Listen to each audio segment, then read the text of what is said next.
Sensor report. Life forms detected. Organic origin. Canoptic defense routines activated. Awakening protocol online. Central tomb compromised. Assembly chamber breached.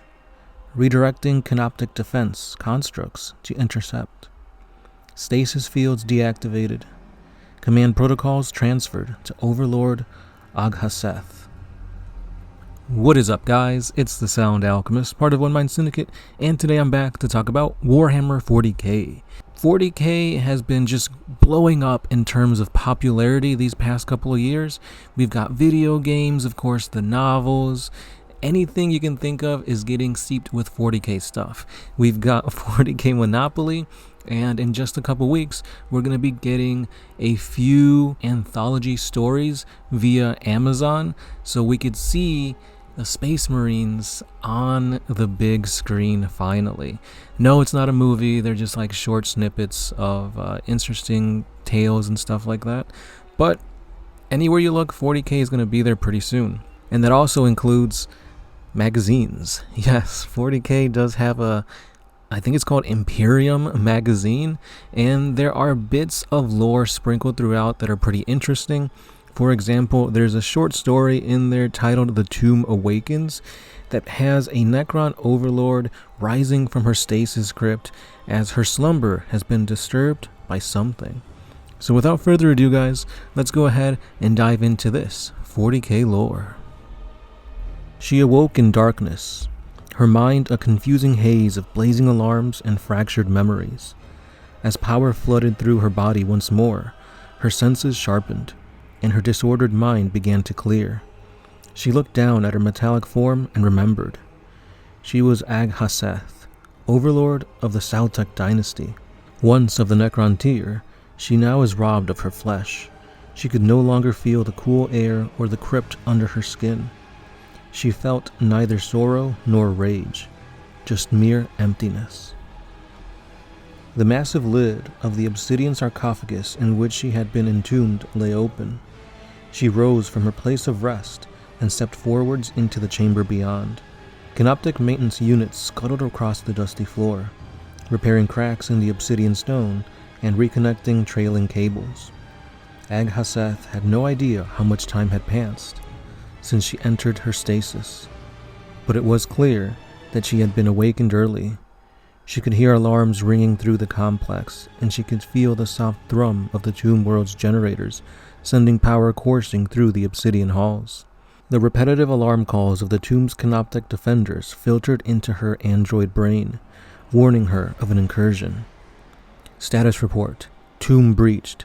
Automated defenses initiated. The tomb had not awoken according to schedule. Someone had intruded upon her realm, and they would regret their folly. She strode across the chamber, pausing before a low table crafted from jet black stone. Atop the structure, resting inside a glowing energy field, was her void scythe. She reached through the force field, which flickered and died at her touch, and grasped the hilt of the vast weapon. Its weight brought a certain comfort. She turned the weapon over in her hand and focused on the task before her, to drive back the vermin who dared to despoil her home. The tomb's canoptic protectors had already engaged the foe.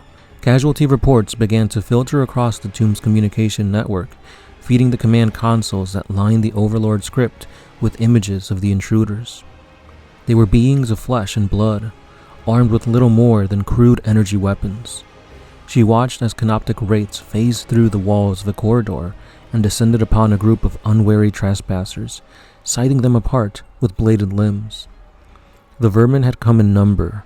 However, elsewhere, red-robed beings, their bodies augmented with crude technology, did battle with canoptic spiders and menacing swarms of scarabs. The thought of these primitive creatures crawling through the walls of her bastion filled Agthash with a cold fury. It was time to show these vermin the folly of their assault. Staff in hand, she turned towards the chamber's exit, activating her command protocols as she stalked into the gloom.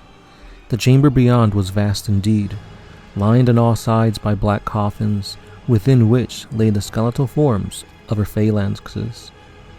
Standing in the center of the chamber were her Lich Guard, silver necrodermi glistening in the light of the glowing hyperphase swords and dispersion shields. As she joined her bodyguard, the eyes of the silent Necron warriors began to flicker to life. The green pinpricks of light shifted into darkness as they started to stir in their open tombs. Slowly they reactivated, and they rose from their slumber. Their movements were more ponderous and far clumsier than that of the Overlord. Some failed to stir at all, their coffins damaged by fallen masonry or other circuitry corroded during their long hibernation. Others sported tarnished armor and trailing cables. They were no longer the exquisite creations that they had once been. Still, they were functional, and that was all that mattered. There would be time to restore my legions to their former glory, she thought, but first we must destroy these intruders. The warriors gathered in ranks, their gauss weapons pulsing with green energy, eyes focused straight ahead. All were perfectly ordered. There would be no dissent in the ranks. These warriors lacked the capacity for fear. With her warriors in formation, Agthash raised a hand, simultaneously tapping into the tomb's complexity translocation matrix and transmitting the command protocols to activate the mustering chamber's teleportation devices. It was time to engage the enemy. One by one, the silent ranks of Necron warriors were enveloped in glowing translocation beams. Agthash watched as bodies rippled and faded from her sight, cast into battle with those who would dare trespass upon Necron territory. Eventually the matter transporter's beam fell upon the Overlord and her Lich Guard. She felt the familiar anticipation of battle coursing through her body. I rise once more, she thought to herself as the beam engulfed her, first to cleanse this world, then to conquer the stars. The galaxy shall tremble before the might of the Saltec dynasty. Militarum Tempestus Status Report. Lieutenant Garrus Leonin, 11th Captic Eagles. Adeptus Mechanicus forces have breached the Xenos Archaeo site and awoken a nest of murderous Xeno creatures. We are outnumbered and outmatched. Our casualties are severe, and our position here is unattainable. Request immediate reinforcement. May the Emperor save our souls. And with that being said, guys, that is the end of this tiny short story from the Warhammer 40K magazine. So it's interesting that we don't really hear too many people talk about this magazine.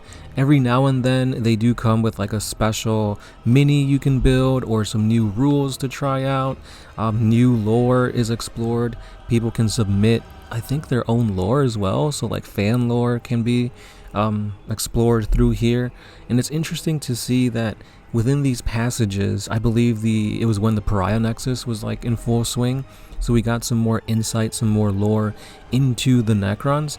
And here we see a Necron Lord who has risen from the tomb, and it's a woman. For the longest time, we didn't get any type of personality, any type of lore when it comes to who these Necrons were. They were basically just T-1000s, just robots bent on destruction. And until recently, they finally gave them personalities, at least to the lords. So interesting to see the direction they take the Necrons in next time. But for now, let me know your thoughts down below. And if there's any other topic, any other short story within these magazines that you want us to cover, let us know. But for now, that's all I got for today. Thanks for listening. Thanks for liking, commenting, sharing, subscribe, and I'll be seeing you guys in the next one. This has been the Silent Alchemist, part of One Mind Syndicate, and I'll catch you then. Peace. Always